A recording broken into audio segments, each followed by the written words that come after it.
Hello. Hello. Welcome To the Date Fright Podcast.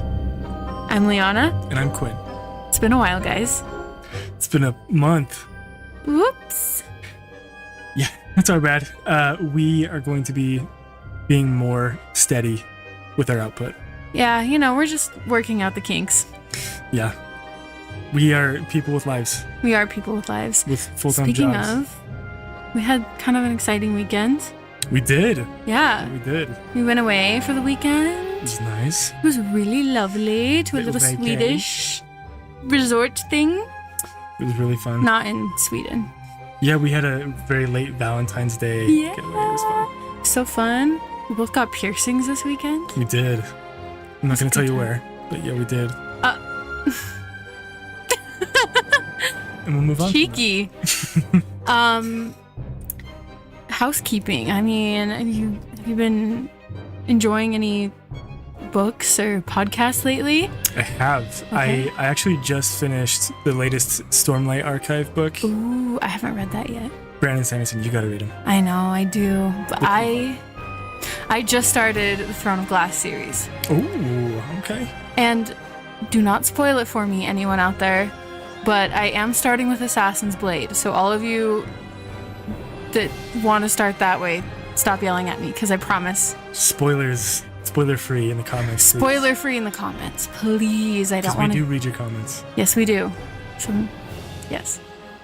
I think my next one I'm about to start, because I just finished that series, is getting back to the Court of Thorns and Roses? yeah, Yes. He just finished. the sexy fairy books. Yeah, he finished, oh my god. Second one, Mist and Fury. Mist right? and Fury, yes. Yeah, I think wow. that's the last one I It slipped my brain. And you have Aqua War next. Yeah, we do. Yep. Woo! We do. Anyway, Yeah, just a little bit about us, our lives. yes. Before we tell you some horrific things, Yeah, we're putting this off. This is I'm not. you have gonna a lie to nasty you. one for me today. This is legitimately, we kind of need to start moving into a little bit more serious, because this is Yes. genuinely one of the darkest stories, biographies, whatever you want to say, I've ever heard in my life. Oh no. There are aspects to this case that are just like, they don't even seem real, because they're so like horror movie Ugh. villain-esque. Just like sick, twisted kind Just of. the darkest shit. The darkest shit. So Lay it on me. as we get into this, just so you guys are aware of our story, kind of how we work is one of us prepares a story and we do not tell the other person what it is. Hmm. And so as we're going through this, Leonna doesn't know the story. Yep. And she's going to be learning about it along with you guys, and I'll be telling the story. And we switch back and forth. Yes. So if you haven't listened to our last episode, go check that out when you're done with this one. Radium Girls, it's really good. Leonna Yeah. did amazing with it. Go check it out. Thank you, darling. For sure. But yeah, we're going to get into this. Like I was kind of saying before about this case, there is going to be, I need to put out a very strong disclaimer for this. Before we even begin into it, I just very much need to let you guys know that this case is genuinely one of the most disturbing, horrifying cases that I have ever heard. There is subject matter in this particular case that I will not even be getting into due to how kind of disgusting it is. Oh, no. This is going to be bad, huh? As we're going through this, you might be looking back on it and be like, well, that's not really bad. And the reason why is because I left out a lot of the really like dark details of the case. Kind of unnecessary to share. Yeah. That are just kind of, honestly, they're just extremely fucked up. Yeah. I recommend, if you do want to learn about that though, I get why people are into that stuff. I do recommend looking at biographies on this person. If you want all the really kind of gory details of this case. But with that being said, my coverage of this particular story will still include throughout its entirety, the entire story, extremely dark subject matter, including murder, very severe sexual assault and abuse, incest, and bestiality. Oh no, all of the bad things. Yep, all the bad stuff. Ooh, okay. Buckle in. As we go through this, the reason why I kind of was looking through this case is because we saw Nosferatu a little while ago, and I'm obsessed with that movie, and so this is Same. kind of a similar vibe. Kind of like in a shocking degree. Oh, okay. Yeah. Getting ancient with it. Getting nasty. Nasty with it. Horror villain nasty. But with that being said, if you guys are squeamish of those things, don't want to hear about it, honestly, exit out of the video. It doesn't get any lighter from here. It doesn't get lighter, I'm sure. And we will put warnings before we say the really bad stuff. So if you want to stick around and just skip forward, we can do that too. For sure. But with that being said, I don't get to escape it. You do not. Here we go. But to set the stage, in today's case, we will be going back to an extremely turbulent time in European history, pre-World War I Germany. Oh. This was a very difficult time for many German families. Extreme poverty, deprivation, and corruption was rampant. It is into one of those German families in 1883, in a small suburb of Cologne, Germany. Peter Kurten, one of the most prolific serial killers of all time, would be born. Oh. Kürten would later be known after a series of some of the most cold-blooded, truly horrifying murders and attacks as the infamous Vampire of Dusseldorf. Oh, catchy name. Yes, that name, as we will see as this case unfolds, would be truly indicative and apt of the monster that this man was. Oh, God, okay. Yeah. Now, as we begin to dive into the story, I think it's very important when covering cases like these that we ask ourselves a very poignant question that this case, I think in particular, exemplifies better than maybe I've ever heard. And it's a very dark aspect of human existence. And it's the age-old adage, is a monster made through nature or nurture? Mm-hmm. Regardless of reason, the heinous crimes that this man committed are not excused in any way by his upbringing, but this man's childhood is like the most typical by-the-book crash course for piece of shit parents on how to turn your child into a serial killer. Oh, God, so this is kind of like probably nature and nurture. Yes, in a lot of ways. Okay. I think it's a really poignant question to ask. Yeah. So as we're going through this, keep that in mind. Okay. But that being said, throughout his entire childhood, in a tiny one-bedroom apartment, Peter Kurten, his mother, and his 12 siblings would endure near daily barbaric sexual abuse from his alcoholic father. Oh, no. He is the oldest of 12. Oh, so he's probably taking like the brunt of it too. In many ways, yes. Yeah. And oh, God. And his mother. Mm-hmm. They are in pre-World War I Germany in 1883 in a one-bedroom apartment with 15-ish people. 50? Oh my gosh. I didn't even think about that. Yeah. Wow. So just kind of put yourself in that mind space if you can. I don't want to. Yeah. Yeah, I don't blame you. And by the age of 9, after enduring this, the horrific circumstances of his upbringing, and the daily sexual violence and abuse from his father, coupled with the deprivation of extreme poverty, had taken an immense toll on the child's psyche, obviously. Yeah. Would do it to anybody. Yeah, I mean, there's... Horrific. Horrific. There's no other way to spin that. And searching for some level of positive relationship outside of his home, Peter found and formed an extremely unhealthy relationship with a local dog catcher that lived in the same apartment complex as the Kürtens, who introduced him to practicing bestiality carried out on the dogs he would catch. No. Yes. Kürten would engage in acts of bestiality with a wide assortment of innocent animals throughout his life. Oh, fuck this guy. Yeah. See, that's where the question comes in. Yeah. It's immediately. Right. This guy never had a chance. Right. I mean, but also, his dad, it doesn't excuse him. No, it doesn't at all, but it's like, he sure was set up for... Yeah, just completely set up for failure. Yep. He would later state that he discovered... This is a very strong disclaimer for this part. No. Might want to skip ahead a little bit, but he would later state that he discovered particular pleasure stabbing the animal during intercourse. Oh. this horrifying element would be a reoccurring theme in all of his later crimes. So this kid, by age 9, was already... a monster. Yes. It's hard to even feel bad for the kid at this point because it's like... It's really hard to, and it doesn't get easier. It's really difficult. It's difficult to know how to feel about people in these circumstances and what they choose to do with their lives. Right. But continuing with this, at the same age, this isn't going to help, but at the same age of only 9 years old, Kürten later claimed to have drowned 2 school friends, having pushed one overboard, and after the second had dived into his rescue, Kürten held both underwater until they both had drowned. Excuse me? Yeah. He's 9? At 9 years old. At the time, it was dismissed as a tragic accident. Right, because who's suspecting that a 9-year-old... A child. Yeah. Yeah, it's awful. And, I mean, these are just a couple of the terrifying stories. There's not a ton known about his early childhood, but these stand out. That's enough.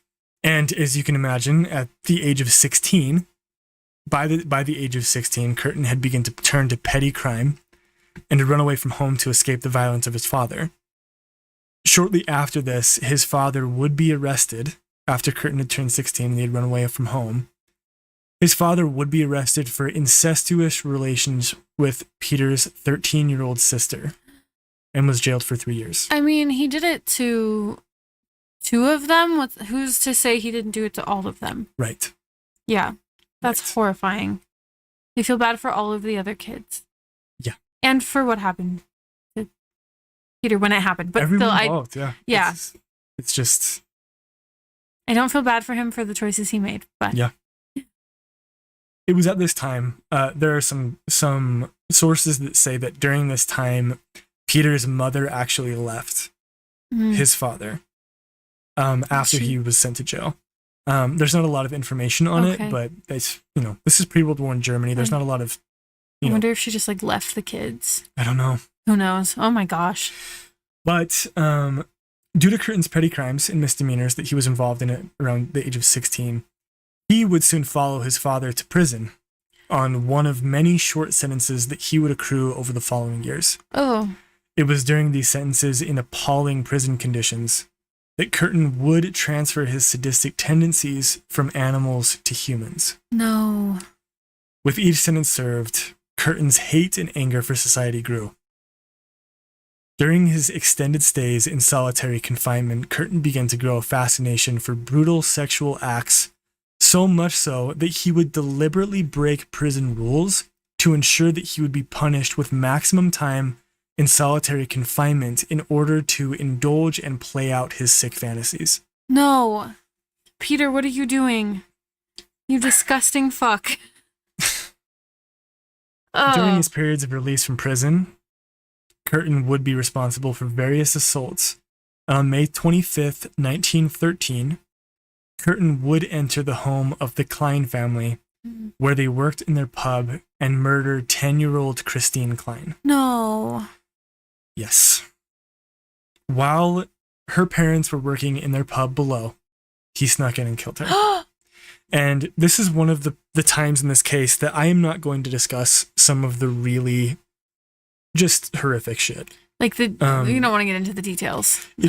If you want to look up testimony from him that he stated later about this murder, it's some of the most horrific shit you can read. Personally, I don't want to hear a damn thing from him. So I'm gonna let you, after we go through these different cases, different attacks and murders, I'll let you know if you want to find out more information about it. If you're into that, go find it. You can look up, there's various sources that you can look up. I'll have a list at the end that you can go look up, but I'm not going to get into it at this, but we'll continue. After murdering this 10-year-old girl, her uncle was immediately suspected of the crime. Oh no. Due to he and Christine's father having had an argument before the incident. Oh my god. So there was bad blood, and so he was just kind of blamed for it.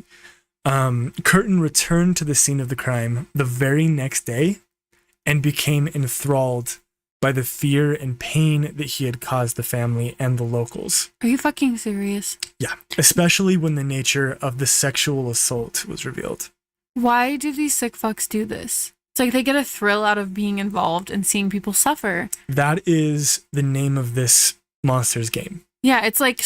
almost everything that he does, through all of the attacks, he feeds off of it.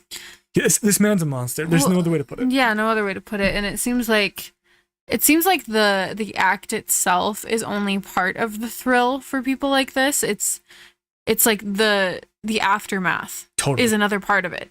Absolutely. Which is horrifying. Absolutely. Christine's uncle, one small silver lining is that Christine's uncle would be cleared of the murder due to lack of evidence. But Kürten would follow his trial with deep sadistic fascination for the suffering for those involved. Oh God! So that's an MO of his. Yeah. For the rest of his crimes, you'll kind of see that's a major influence on his decision making, I guess you'd say. But following the start of World War I, though, Kürten would be drafted into military service, but he would quickly desert from his barracks.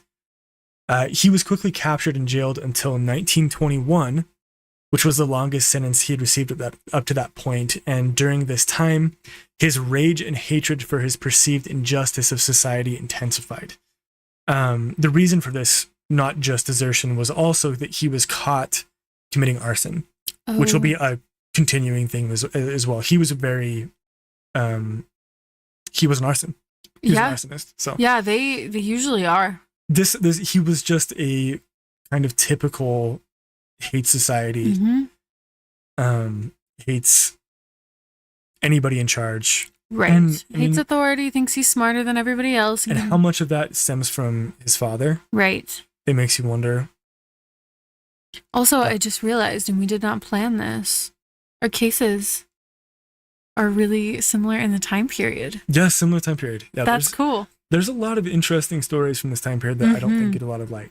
Right. But because of the there was so much going on at the time, yeah. It's kind of interesting to go back to that time period and find out like the minutia of like the people that were living that weren't soldiers, I guess. Right. Yeah. What was going on while everyone was at war. Right. But during this time period, his rage and hatred had continued to intensify for society. He just kind of felt like no matter what he did, it was injustice for him. That it was all pushed on him by society.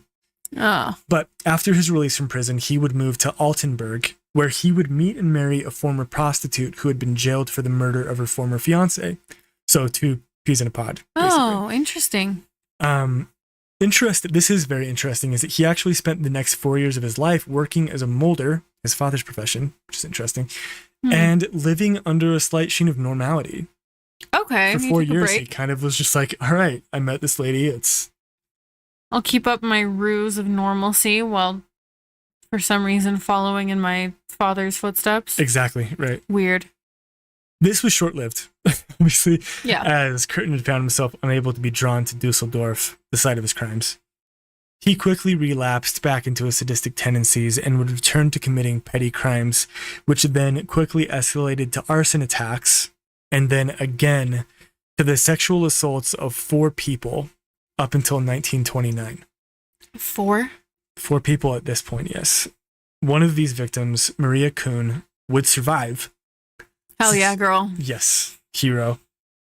Sustaining 24 individual stab wounds. Oh my God, what? She survived it. She survived the attack.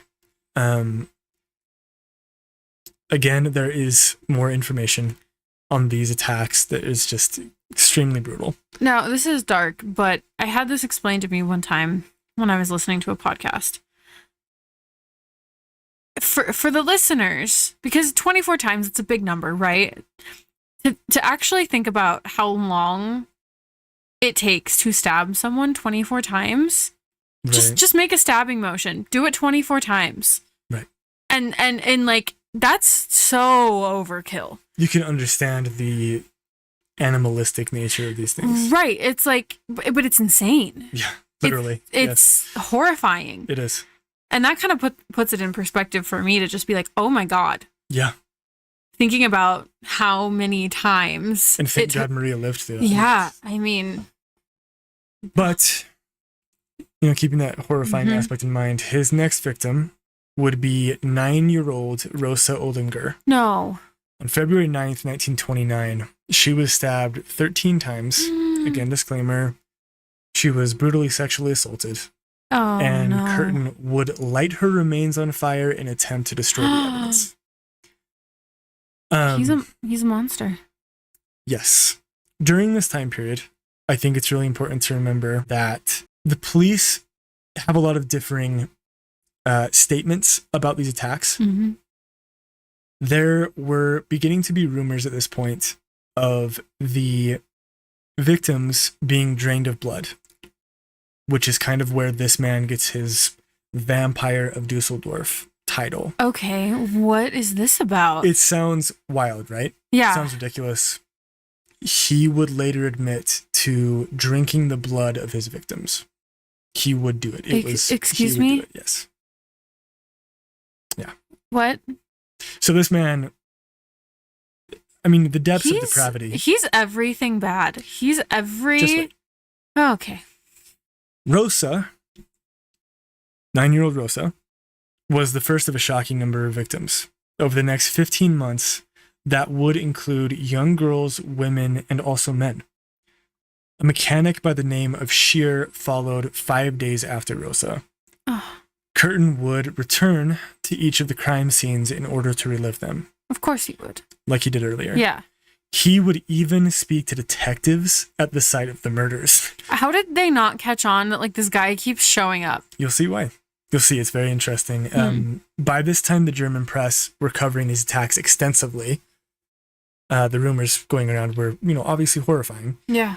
And when one of these investigators let slip that they believed the attacker was drinking the blood of his victims, he would gain the moniker in print of the Vampire of Dusseldorf. Let's stop naming these idiots. Right. The ongoing investigation would receive a major setback when an individual by the name of Strasberg, who was being accused of similar crimes, admitted to perpetrating every one of the quote-unquote vampire killings. So, classic, someone claiming that's already in prison. I want the glory for this, but it's why? Right. Ugh. Strasberg would later be found to have a learning disability and be committed to an asylum. Now, the information that I could find on that was simply just learning disability, and at this time period, that has to, Right, they didn't have the DSM-5. They didn't know, what's going on. Right. So for them at this time to say that this person was insane, so, tells you a lot. Right. To be committed to an asylum, excuse me. The police were convinced that they had the right man. Oh, no. Yeah. So they kind of just let up on it. And the case was solved. Right. But by August of 1929, their assumption would be proved incorrect, as a series of strangulations and stabbings occurred at a local fairground in the horrific murder of 2 foster sisters, 5-year-old Gertrude Homacher and 14-year-old Louise Lenzen. Just 2 girls going to the fair together. Yeah. Oh my God, this is a sisters. horror movie. Yeah. 5 years old and 14 years old. Oh my God. I hate this man. The very next day, after those attacks, Kürten would assault another woman, Gertrude Schult, but she would survive the attack. Oh, thank God. And was able to give police, for the first time, a description of the assailant. Gertrude, our girl. Unfortunately, the description would be of a pleasant-looking male around the age of 40. Not very descriptive. So not very descriptive. Okay. The police didn't have a lot to go off of. Right. During the following weeks, the attacks became more frequent and much more widely publicized, which plunged the people of Dusseldorf obviously into a panic as the amount of victims vastly increased. Ida Rauter, again, disclaimer, was raped and murdered in September, followed by the battering of a servant girl by the name of Elizabeth Dorier on October 12th. So this is insane. How many victims? just one once after a the month, other. sometimes right after another. There was Oh no my god. there was no correlation between times. Yeah, there It was wasn't like It happened at night, happened during the day. it didn't matter. You know how sometimes there's like Any opportunity. there's like a ritual that Yes. these people go through, or there's a time period that like triggers them.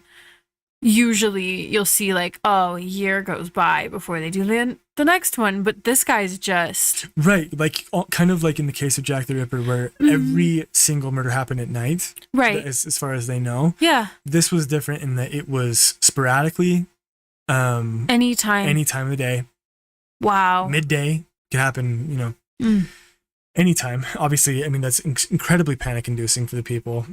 2 other women, after the Elizabeth Doria attack, 2 other women named Muir and Wanders thankfully also survived the attacks by Kürten, who used a hammer this time to bludgeon them instead of just a knife.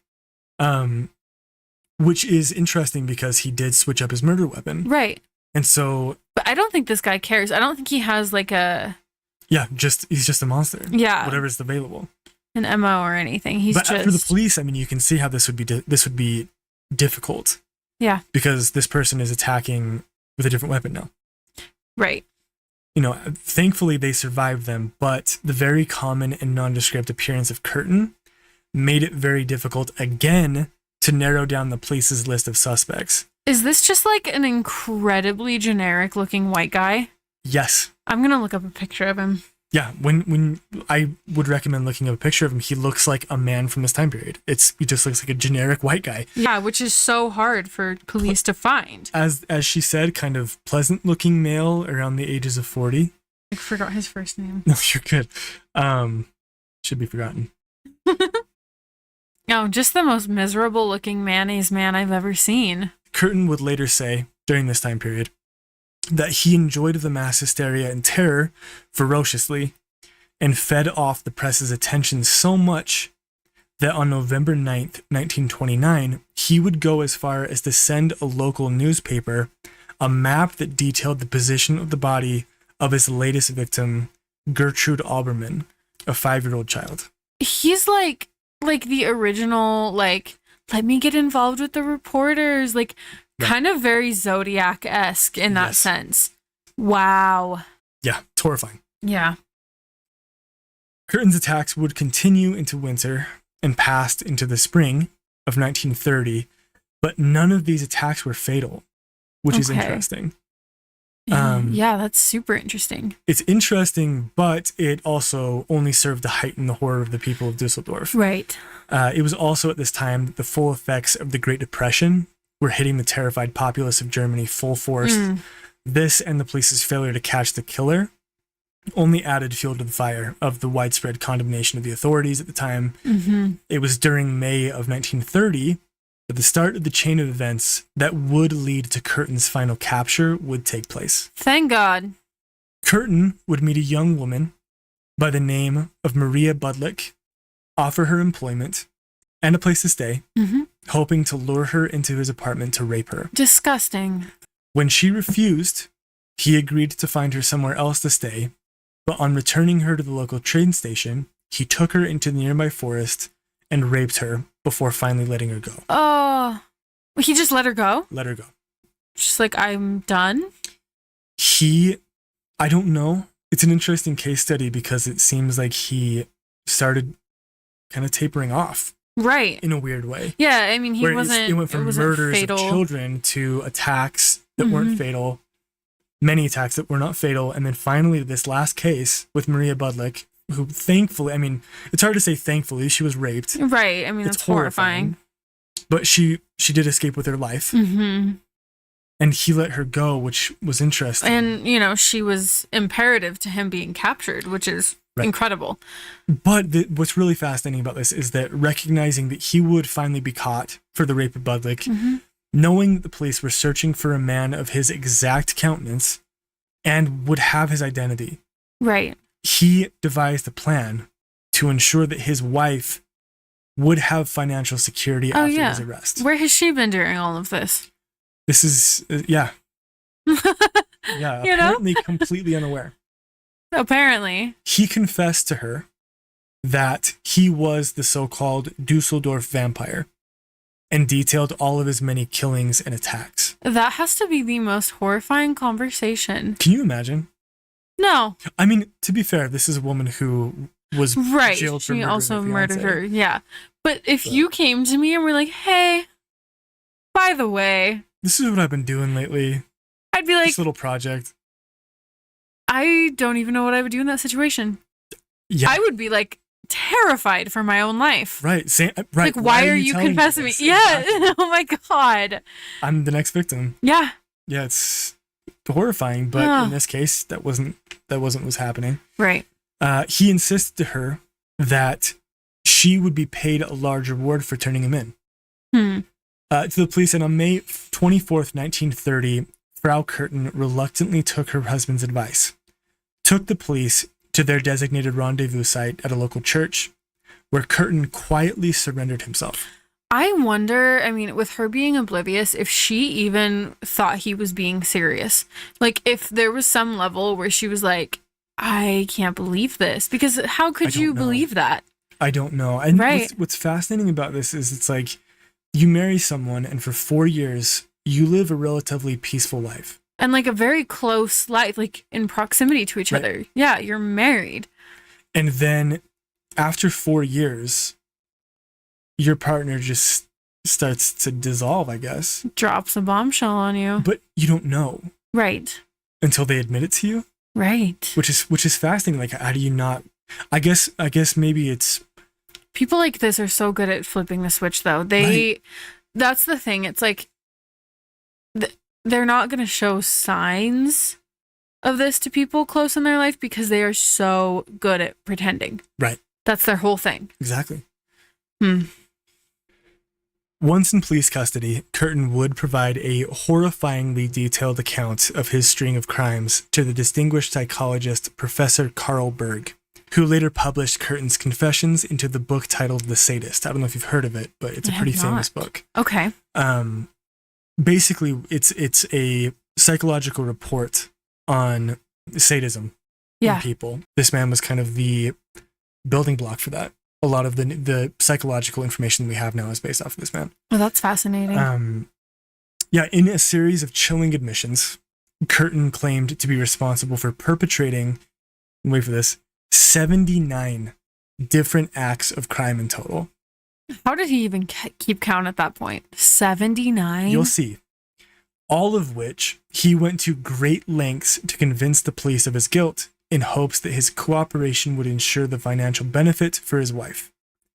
Kürten's memory was said to be near photographic, Oh. recalling each and every offense with terrifyingly gruesome detail. Oh, you know, that just added to it. Yeah. He was just reliving it. Yes. Literally. With stenographers horrified with his obvious overt sexual pleasure during his recounting. Oh, gross. Yes. Grow up, you disgusting fuck. Yeah. Kürten would be set to trial on April 13th, 1931, on charges of only 9 murders and 7 attempted murders out of his 79 claimed assaults. Really? Yes. They just didn't have enough, probably, evidence. I guess they thought they had enough and we're just like, let's get this guy. Right. Let's just get him for what we can instead of drawing out the trial process. Right. Yeah. In court, he initially retracted his confession. Oh. Claiming that he had only confessed to them to provide financial security for his wife. Hee, I didn't do it. Right. Oh, it's real now? Actually, this is all a lie. I was just trying to help my wife. I have photographic memory of information probably only the police knew. Right.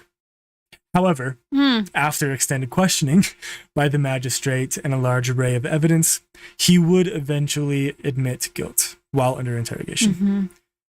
In a voice devoid of emotion, Kürten would double down on his claims that his childhood and the German penal system were responsible for his crimes and his sadism. Okay, buddy, you made the choice. He would admit no remorse. You made the choice. Therapy exists. Probably wasn't very good back then. Not bad, yeah. But you made the choice to do these things. No one forced your hand. You're completely right, and I agree with you. It is fascinating, though. It is fascinating, though, because... After a certain amount, I mean, You have to think about it from the perspective that this was once a child. Yes. No, and that child experienced horrifying trauma. I mean, more beyond. Right. Yeah. So this person was but never got to be a person. The hard thing is there are people that experience things like this and they don't turn out this way. Right. So that's where it's interesting as to what actually makes a person a serial killer. Right. The jury returned after only 90 minutes with a guilty verdict on all counts. Yeah. Kürten received 9 death sentences and would be executed not by a wooden stake to the heart, but by guillotine. On July 2nd, 1931 in Cologne, Germany. Wow. His haunting last words were reportedly, and this will give you an insight into this man, you know, who he truly was. Maybe the most horrifying last words ever said, but his last words were, "Tell me, after my head is chopped off, will I still be able to hear, at least for a moment, the sound of my own blood gushing from the stump of my neck? What? That would be the pleasure to end all pleasures." What? Yeah. Okay, edgelord. This guy sucks. Oh my god. Yeah. That was horrifying. And that was the end of The Vampire of Dusseldorf. I mean, amazing job. Thank you. That was beautifully told, but wow. For people who are now at the end of this and listening to it, there are a lot of details that I left out of this that are basically statements from him in the interrogation talking about all the different cases, all of the different crimes he committed. Yeah. There's a lot of quotes from him. Quite frankly, I just don't want to repeat. You know, honestly, you can tell from his last words that, I mean, it's just more like that. Right. I mean, it kind of, from our perspective, this guy doesn't need to have more of a voice than he did. No, this man needs to be buried and forgotten. Yeah. This case is fascinating to me because when I read it, it was, I mean, obviously the immediate, like, holy shit, this is the darkest shit ever, you know, jumps out at you. And also, I mean, there's so many things that you kind of look at that are in the modern kind of light of things of serial killers and monster stories that you kind of look at this case and you're like, damn, like, I wonder how much of this case was inspiration for like horror movies. Right. I mean, yeah, when we talk about serial killers, I don't think the coin was termed until the 1970s anyway. Oh, really? So this concept wasn't super well known at the time.